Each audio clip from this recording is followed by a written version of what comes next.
Hello YouTubers, welcome to Ash Yogi TV for another episode with the one and only Judy Fraser, spiritual psychotherapist. Judy, hello. Hello Ash, that's rather a big build-up. I know, I felt like it today. Watching all these YouTube videos and everyone just gets so excited and has to do all these special trailers. I thought I'd give it a bit of juice as well. So today the title or the area of conversation that we'll be having is genetic predisposition. Yes, that's a big, two words anyway, genetic predisposition. I guess I'd love to give a little bit of what my understanding of genetic predisposition is I guess it refers to what is your natural propensity per your genes, I guess, your heritage, your family line, what has been passed down to you, almost irrelevant necessarily of your education or your setting, but then we can talk about epigenetics, which does have something to do with set and setting, but it's basically your lineage of what's been passed down, the information in your cells, what's there. Now, and the environments you've hung out in. Right, and the environments you've hung out in. So basically it's cellular memory, maybe we could call it, and it's information, it's data. And depending on where you are now, certain bits of information will get activated and brought to the surface, and others can remain dormant for a while until they're also raised at any one point. And I guess that information can be running along without you even, so it's almost unconscious, it's almost nothing to do with your will, it's just because you're in an environment, those things are being stimulated, so you could act out per that information. Yes, or they're just dormant, waiting to come out, waiting for the right moment. Is that a fair kind of? I think so. I mean, if we look at life as a series of lessons, when we've completed one set of lessons or one syllabus, another one will activate. This very often happens if you travel. If you go to a country you've never been to before, you'll have an instinctive, oh, I really like it here, or, oh, this is a bit dubious. And you'll connect to the history and the culture and the climate and the food and everything else. And it'll either bring up stuff in you that is familiar or stuff that's uncomfortable or whatever. And it's your choice whether you work through it and update and upgrade and make it relevant to your life now, or whether you get lost in it. Right, so that's the thing. So the information comes up because it's been stimulated, triggered, activated because of your set and setting or who's there. And this is the thing. You can it either acts out unconsciously, or you have enough awareness and consciousness to go, oh, this is arising, I can choose now. That was the old, this is the new. What am I going to do now? And that's a conscious choice.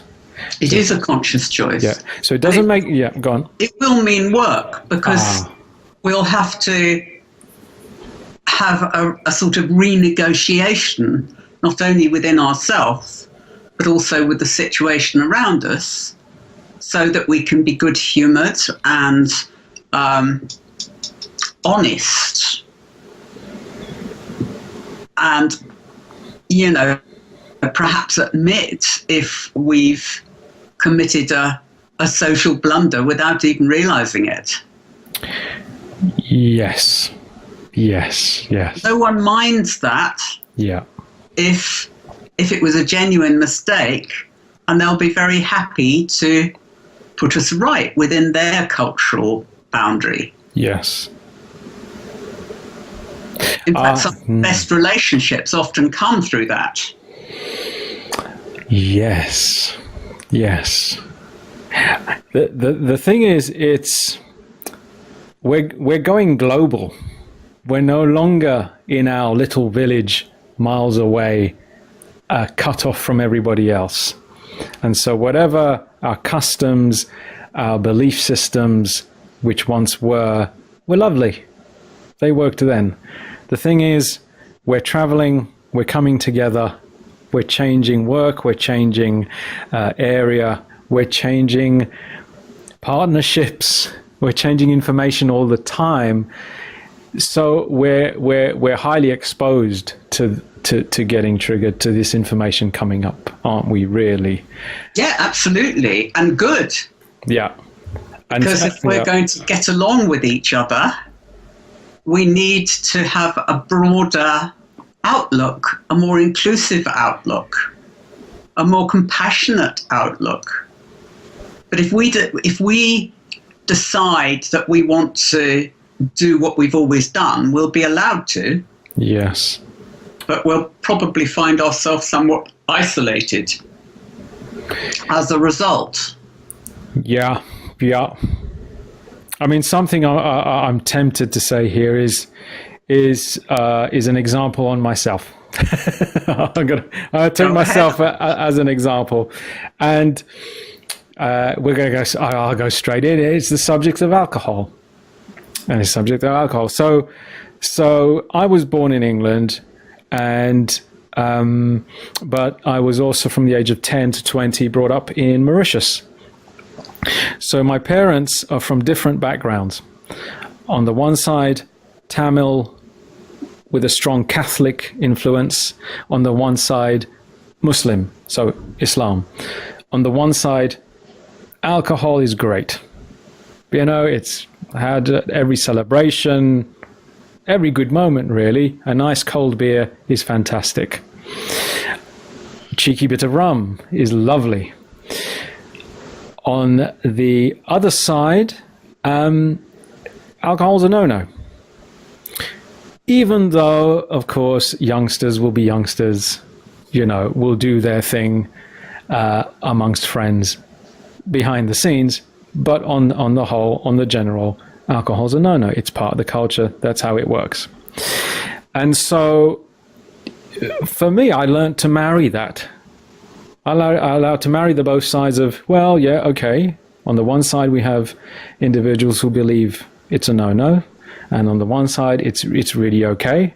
So for me, it's not been an issue, in a sense. In a sense, it's not been such a big issue. But of course, coming to the West and living in the West, it's easy for people to think, by looking at me, or by knowing I have a Muslim influence in my genes, that I would automatically be against alcohol, drinking alcohol, or that I would have some sort of negative connotation to it.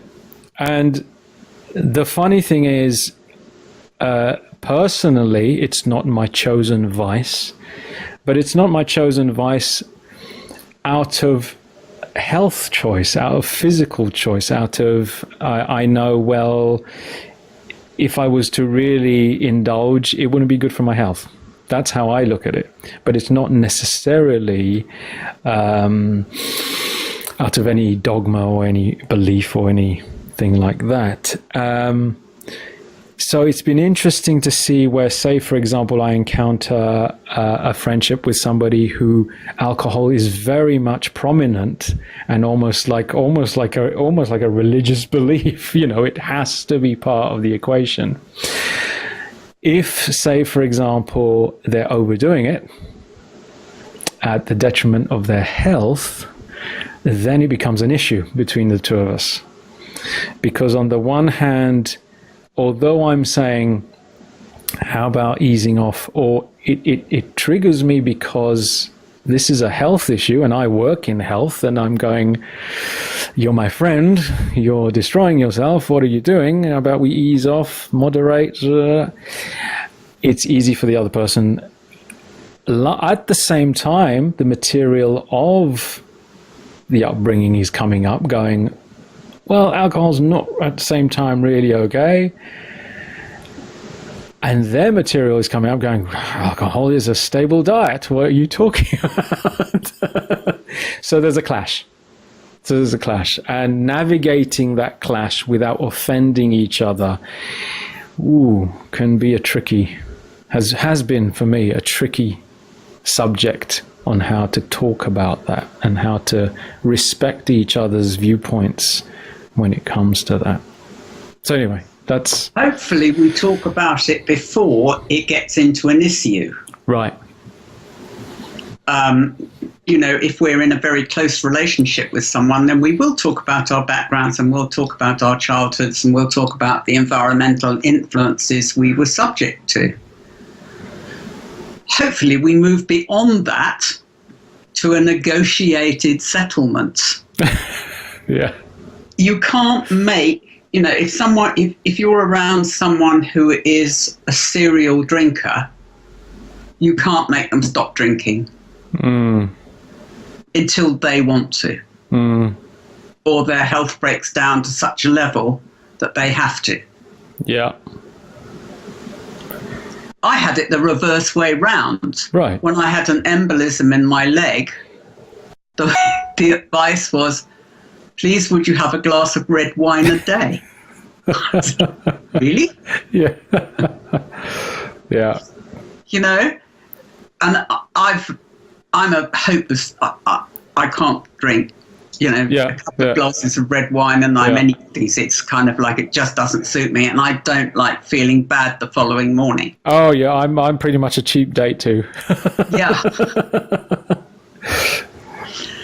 But that's something that you have to come to an agreement to and discuss if you're going to have a relationship with someone. You can't wait until you're there saying, I am going to cure you, I am going to heal you. Yeah. Because they're sitting there saying, well, I don't particularly want to be healed, thanks very much. Yeah, exactly. Yeah.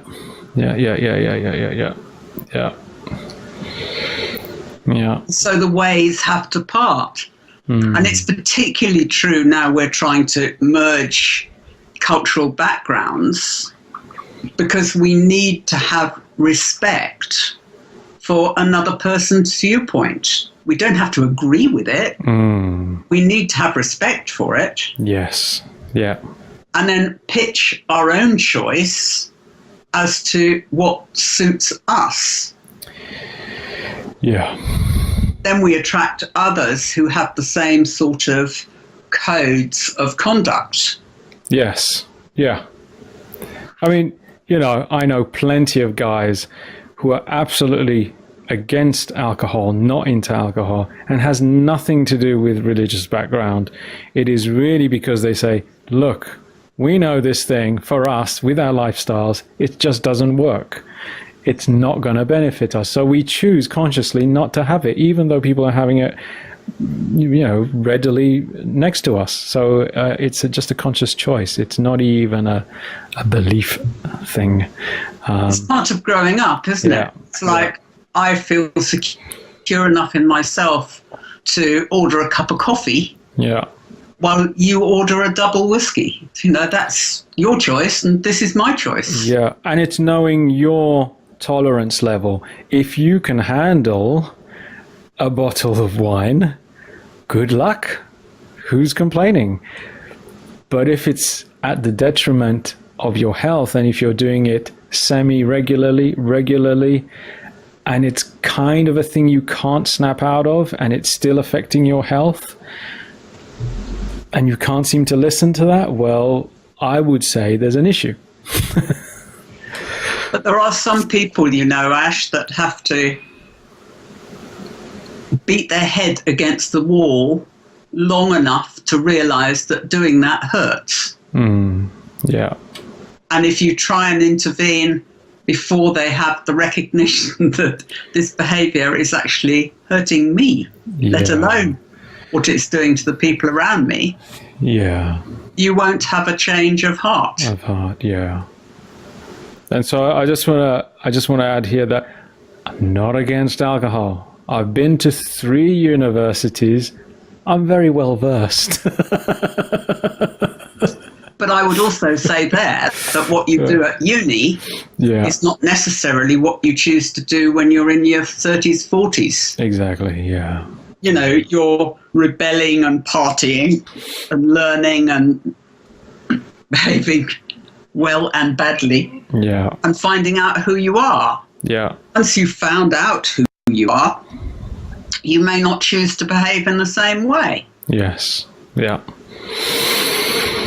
Yeah. So it's And I know people in their 70s who I would consider have not grown up yet. And I know people in their teens who are definitely wise souls. Right. Is there such a thing as being able to grow up in a certain area and then in other areas you're kind of lagging behind? Oh, absolutely.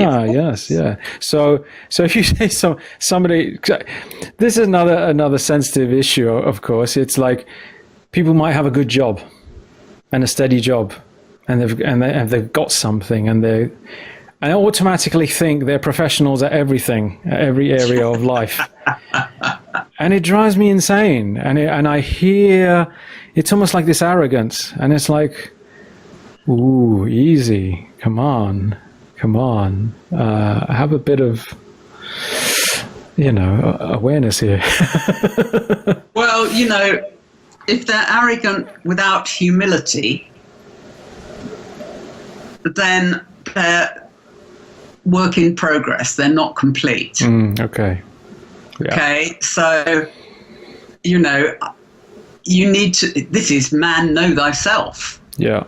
It's like, I know I'm very good at my job because I've been doing it and in demand for a very long time. And even when I try to give it up, I can't. I also know that I'm a complete congenital idiot in some areas. And that's fine. Yeah. Because you make friends with people who are good in the areas you're weak in. And so everybody learns, everybody has a pleasant and equal exchange, and there's mutual respect. Yeah. If you haven't got that, you haven't got very much. So that's the thing, isn't it? Mutual respect. So when our genetic material is coming up, and so when it comes up in what form? Feelings, thoughts, beliefs? All of those areas, and it can be blatant mistakes. Okay. I can remember hiring a bicycle to do a research of a trip we were doing. I was with a friend, a male friend, and we were cycling our way through Egypt, and my bike got a really bad puncture. So we walked into this building to try and find some help or someone who'd got a pump. And it turned out to be one of their religious places where women weren't allowed. So there was shock, horror. What is this woman doing walking in here with a duff bike? Yeah. There was then a very pleasant, respectful exchange.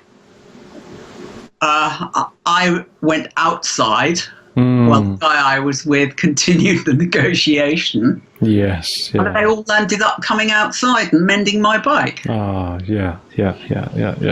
That's how it should be. It's not wrong to make a mistake. Yes. It's a bit like me going into the martial arts dojo and walking in with my shoes. I bet that went down well. And I'm standing there and everyone is looking at me. And I don't get why they're looking at me. Until then I realize and I go, oh, the shoes. You're supposed to leave your shoes at the door. And it's for whatever reason, respect, cleanliness. You don't wear your shoes where you're practicing. For whatever reason, it doesn't matter. It's not a question of me then going, well, I'm a Westerner and I don't believe we're in England and I don't care. I'm going to wear my shoes in the dojo. No, if I want to be part of what they're practicing, I go, okay, I play along with the rules because that's the group, what the group is agreeing to. So it's not, I don't have to take it personally. I don't have to say, oh, well, I'm a Westerner and I shall do what I want to bloody well do.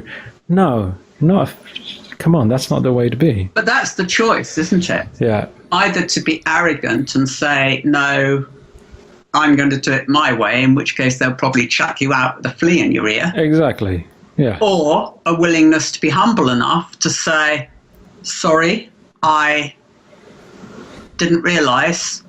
I will remove my shoes at once. At once, yes.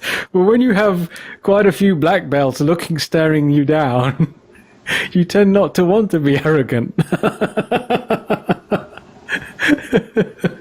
A quick, sharp lesson is sometimes very much better than a prolonged one. Exactly, yeah, exactly. But they hit you at times when you don't expect them. Yes, yeah. And for me, it's like recently genetic material has been coming up very closely in relationship. And you know, it's almost like I want to shout out to everybody and go, look, when somebody's genetic material comes to the surface, you don't have to judge them as that's who they are. They're just maybe voicing it as it's coming up, and they don't even know it's there, maybe. But at least there's the authenticity that they're allowing it to come up rather than hide it. And so what they do with it later, of course, that's what matters, or what we both do with it. But maybe we can try and develop some sort of sensitivity to each other where there is a bit of space for things to come up before completely judging it and trying to condemn. Well, you've hit the word, haven't you?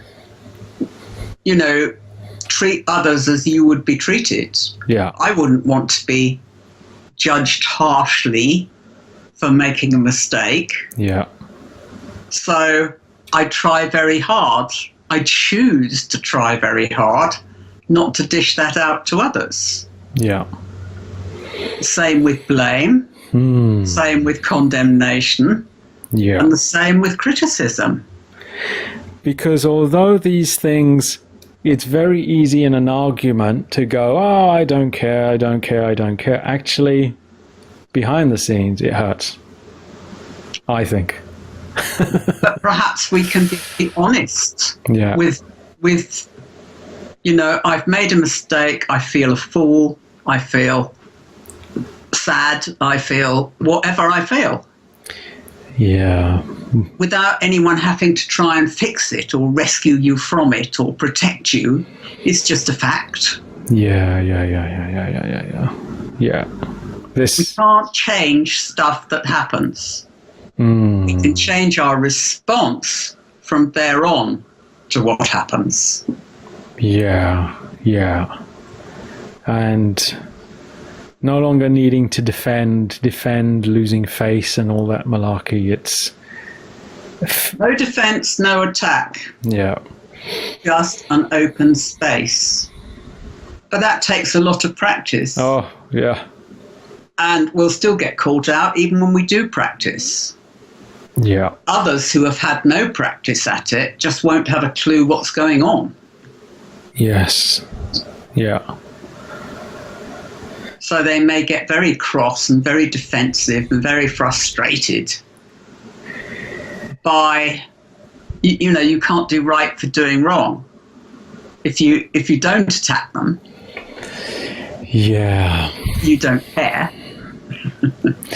And if you get over defensive, You're worrying about you, not them. Look, I've been accused of being silent.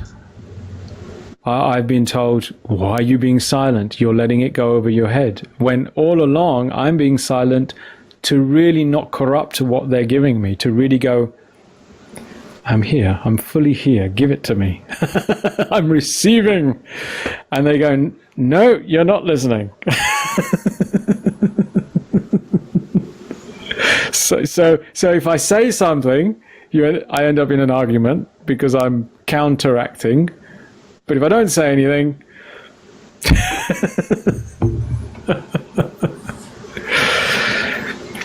I think that, you know, we get into relationship, hopefully, with someone who is at the same stage as we are, regardless of age or body parts or anything else.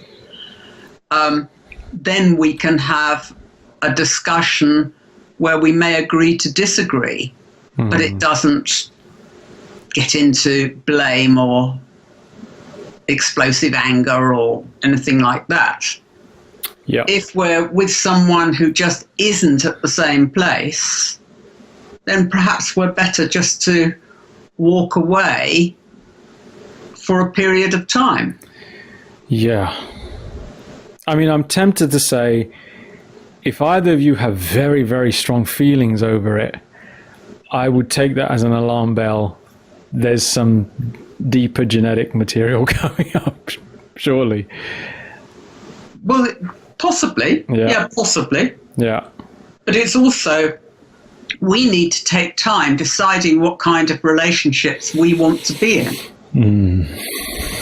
You know, I mean, that was one of the things that when my children were growing up, when they were teenagers, it was something like walking into World War III on occasion. And I'm sure it did me loads of good and taught me loads about how to deal with different people and different situations. But when they left home, I certainly didn't want to live in the middle of a war zone. And that was a conscious choice on my part. You know, I appreciate you may have to, but I'm on the outskirts. So it's important we decide how we want to be. Right, yeah. Yeah. Because otherwise we don't give a point of reference to anyone else. Yeah. I mean, I'm tempted to say I'm a professional rescuer. Before you know it, I'm in there. What can I do for the other person? What does the other person need? If I'm really mean to you, yeah, I could say that's a form of arrogance because you're assuming you know what they need. I know, yeah. I think I have to agree with that. And I've been told that too. You think you know it all. And it's nice because it means you care. Yeah, that's where it really stems from, but there we are. But the truth is, we don't know what someone else needs. Yeah. So the best we can do is ask them and hope they give us an honest answer. But a lot of people don't because they want to be liked or they're worried about whether it'll degenerate into a row or whatever. So 90% of the time we don't tell the truth, we tell partial truth. Ah, okay, yes. And that just gets us into even more of a mess. Yeah. With the best of intentions, it builds up silently and then erupts and we go, how did that happen? Yeah, exactly. So we learn to take responsibility and tell our truth as we own our truth. You know, my truth doesn't have to be your truth, but this is what I think about it. Take it or leave it. Hopefully we do it without screaming and shouting. We do it quietly and gently. Yeah, that's another skill too. Well, yes. And it's quite acceptable to say, if you ask me, I'll tell you what I think. If you don't ask me, I'll keep quiet. Right. Yeah.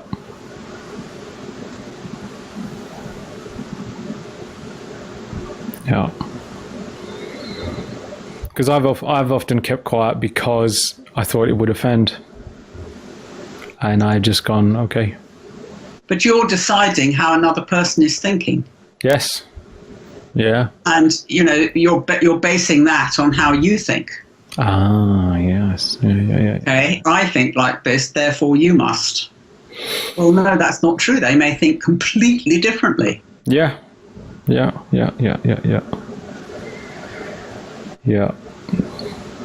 I heard a phrase the other day. It's like, I have writings on the wall. They have writings on the wall. Both are illusions. So it's okay. It's just a comedy. Well,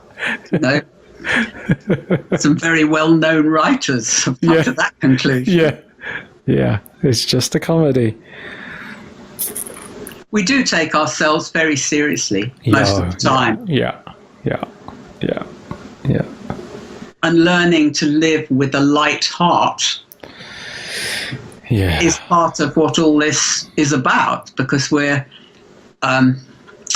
scraping the yeast off the top of the mixture, if you like, saying, no, that's might have been correct once, but it so isn't now.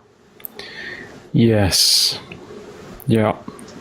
So we get rid of that stuff that we don't need, that deep intensity or the arrogance that says, I run the world single-handed.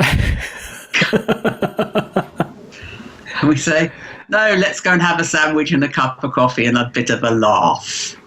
Well, yeah, and I tend to be the last one you mentioned, but I've often been accused of not taking stuff seriously. I've been told, you're not thinking about the future. I have a plan here. Well, if my answer to that would be, well, when I find out what the plan is, I'll take it seriously. Yeah. But until that time. Yeah. It's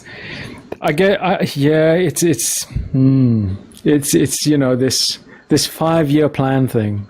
Where is the relationship going? I've heard that a couple of times. Again, if I knew, I'd tell you. But I don't know. I was laughing this morning, actually. I met a neighbour, and we have another neighbour who's just moving out. Right. And they have a big boat parked in front of their house. I've lived here for 5 years. I've only ever seen that boat move twice. And that was only for an hour or so. And then it was back. Yeah. And so we were laughing, saying, well, at least the landlocked boat won't be there anymore. Yeah.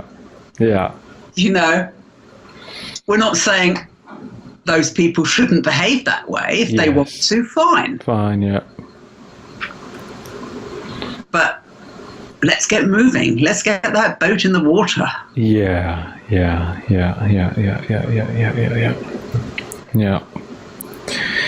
So, genetic material coming up. So are we talking about your cultural habits? Maybe. Diet, socializing? Any of those things. It's like when we go into a foreign culture, it may trigger a memory for us. When we go into a foreign set of circumstances, i.e. different currencies, different foods, different money, whatever, that may trigger something in us. It may not. Yeah. But if it does, then we need to deal with it. Right. So would we say, the whole thing of you attract to what your parents didn't heal in your relationship. Like you look to play it out again because it's seeking healing. Is that genetic material? Is that also what we're talking about here? I would say so, yes. Yeah, it is. It's all information in your cells, isn't it? Yeah. Yeah. Funnily enough, just before you called, I was writing a piece for the next blog. Yeah. Talking about that. You know, when we land on the earth, we expect our father to be God and our mother to be a demonstration of Mother Nature. Right. Whoops. Yeah, poor things. They don't stand a chance. Yeah. You know, and then we either forgive them for being human, one hopes. Yes. Yeah. And reconnect to the best way we can to the higher power. Or we feel sorry for ourselves for the rest of our life and blame them. And whilst we don't forgive them or can't forgive them or whatever range we've reached, are we also cutting ourselves off from the higher powers, from Mother Earth, from Absolutely, Father Sky? because how can the pure and the more subtle reach us if we're all the time slagging our parents off? Right. So you can be a spiritual, whatever spiritual means, you can be in that environment as much as you like, but if you're not addressing the first core issue, you could be just barking up the wrong tree, really, in a way. Definitely. Definitely. Yeah. We've got to become our own people. Uh-huh. And we are children of the greater, whatever that means to us. And we are present on the earth. And the earth nurtures us. Yes. Or not.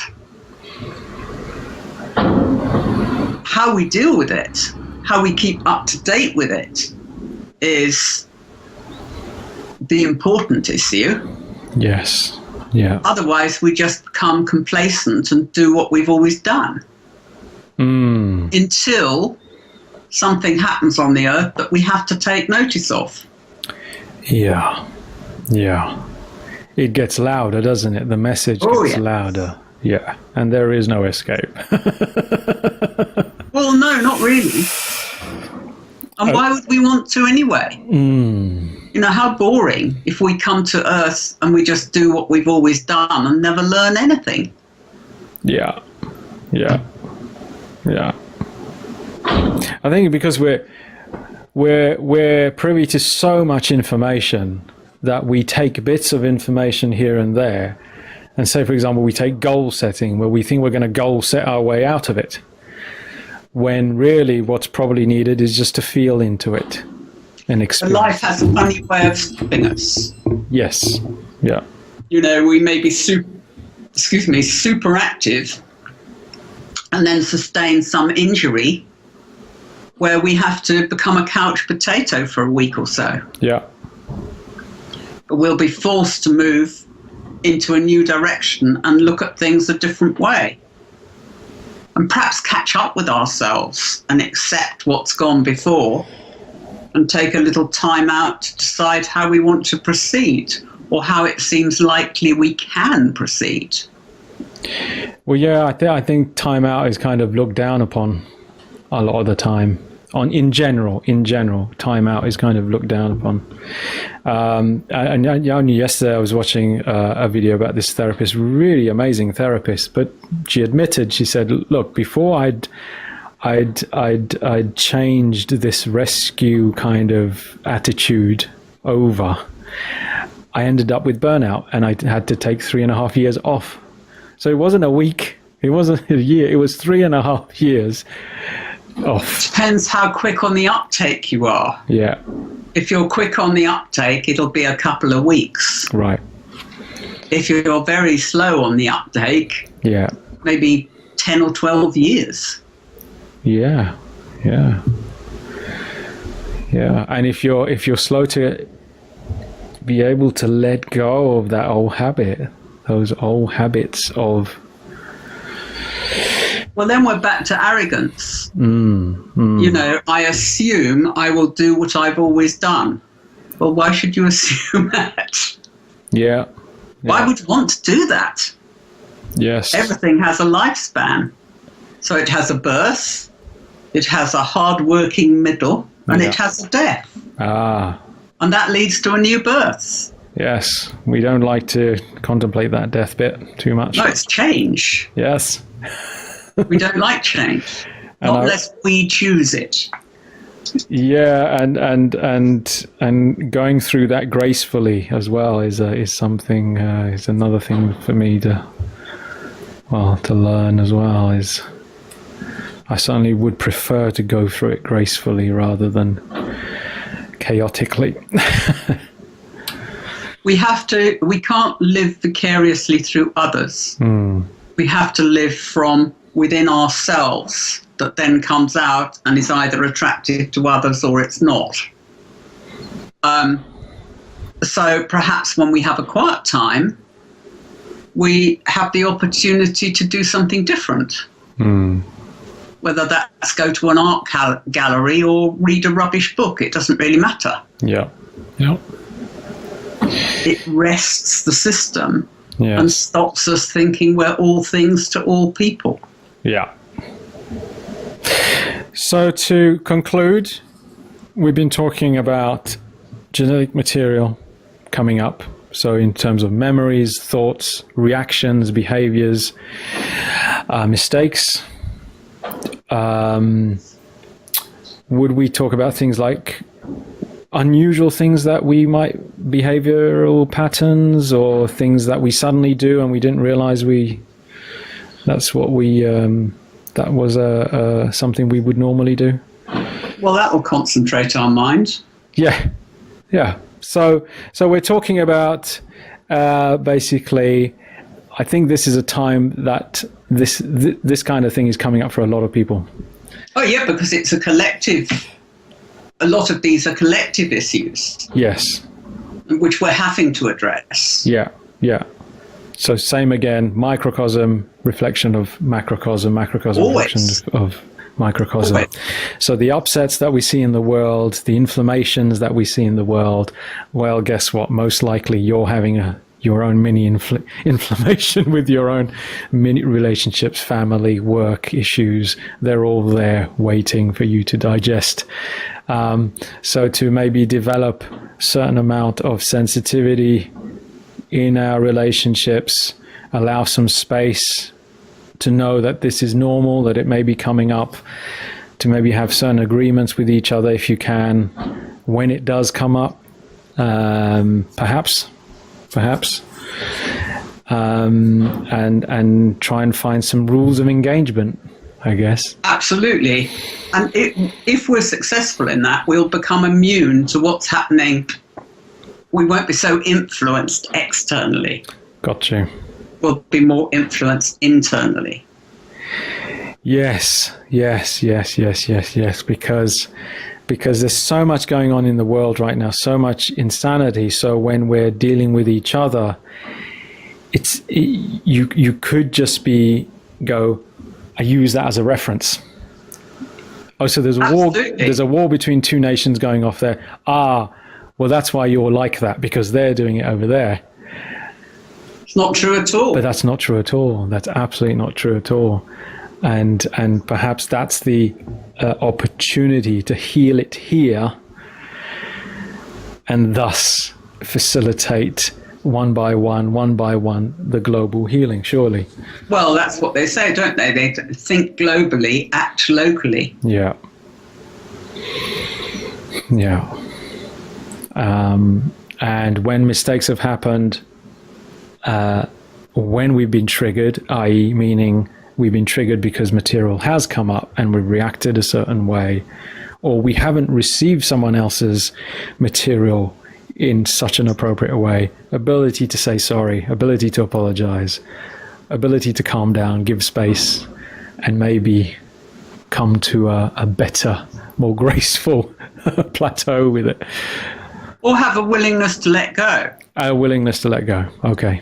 Yeah. Very important. Yeah. We don't know who we're supposed to hang out with next. Got you. Okay. There will be a percentage of people from our past, which again may be a cleansing and a clearing, or a re-establishment at a new level of a relationship. But there will also be an inappropriate relationship because the set of conditions has changed. One of my daughters has a wonderful saying. She says, periodically I have to weed my friends because I haven't got time to do a full-time job, look after 2 young children and a husband. The only people I can hang out with are the people who are doing the same sort of thing because I meet them anyway. Right. So people with a completely different set of circumstances, I don't dislike them and I don't reject them. No. I just can't see so much of them. Yeah. So it's getting very practical. Very practical. Very practical. Everyday life stuff. Well, spirituality, the lessons of come through everyday living. And everyday living has to be practical, otherwise we wouldn't get through a day. Yeah. So us yogis, we can come out of our caves now. We can come down from the mountain, from the Himalayas, and we can put some clothes back on and get kicking in real life, surely. Well, I think the majority can. The deluded may still stay. It's lovely being on those retreats, but wait until you get home to mum. Well, but if you can handle getting home in a better way, yeah, then it's achieved something. But people don't realize, when they do go up their mountains, yeah, the air is rarer. And they will have an expectation of it being the same when they come home, and it won't be. Yeah. Because the roots will have been shaken and a new set of circumstances to enable engagement will have to be negotiated. Yeah. So this is grow up time on all levels, really. Very much so. Yep. And some people will and some people won't. Right. Yeah. We're going to have to let go of that pacifier sooner or later. Absolutely. And it's only lack of trust that makes us need one. Yes. Yeah. It's scary. It can be uncomfortable. It's the unknown. And it's fear, false expectation appearing real. Fear. Lot of it about. Yeah. But as we can also remember, we are looking to bring a bit more love in action into the picture, I guess.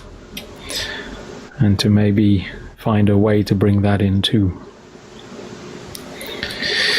Well, we could have a whole different discussion about that. So we'll keep that for the next installment, perhaps.